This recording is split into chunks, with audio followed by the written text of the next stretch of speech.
Happening today, the man accused of attacking Paul Pelosi is set to be arraigned as we learn chilling new details on the home invasion that left the House Speaker's husband seriously injured.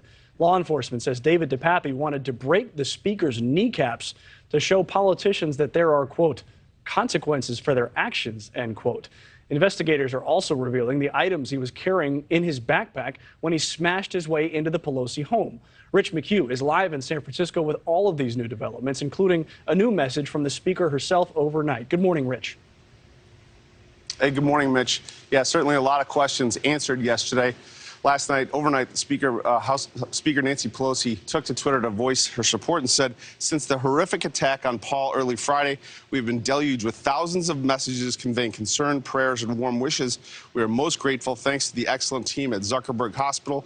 Paul is making steady progress on what will be a long recovery process. We're also learning the suspect is a Canadian citizen here on an expired visa, and he's expected to be arraigned this afternoon here in San Francisco.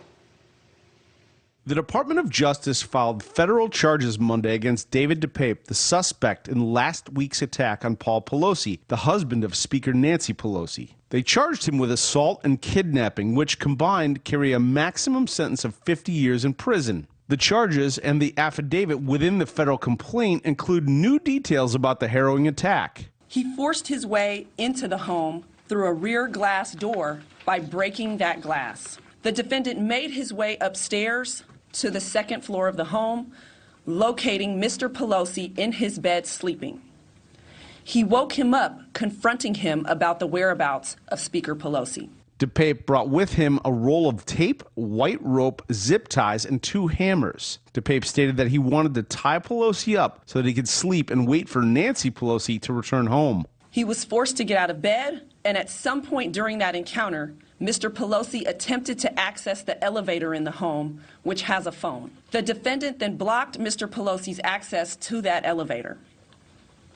It was at some point after that Mr. Pelosi asked to go to the bathroom, which is where he was able to call 911 from his cell phone. Police arrived within 2 minutes and found the 2 men downstairs by the front door struggling with a hammer. The defendant then pulled the hammer away from Mr. Pelosi and violently struck him in the top of his head. Pelosi was knocked unconscious. Police arrested DePape immediately. The supporting documents answer the bigger question about DePape, called a nudist activist conspiracy theorist with a history of anti-Semitic writings online. What was his motive? After arresting DePape, San Francisco police interviewed him. He said that he intended to question Speaker Pelosi and hold Speaker Pelosi hostage. He said if she told the truth, he'd let her go, but if she lied to him, he'd break her kneecaps. He went further, saying Pelosi is the, quote, leader of the pack of lies told by the Democratic Party. The suspect has been detained without bail, and he will appear in a San Francisco court this afternoon. Back to you guys. All right, that's Rich McHugh. He's live in San Francisco for us this morning. Rich, thank you. Thank you for watching. Go to newsnationnow.com to find NewsNation on your television provider. And don't forget to click the red subscribe button below to get more of NewsNation's fact-driven, unbiased coverage.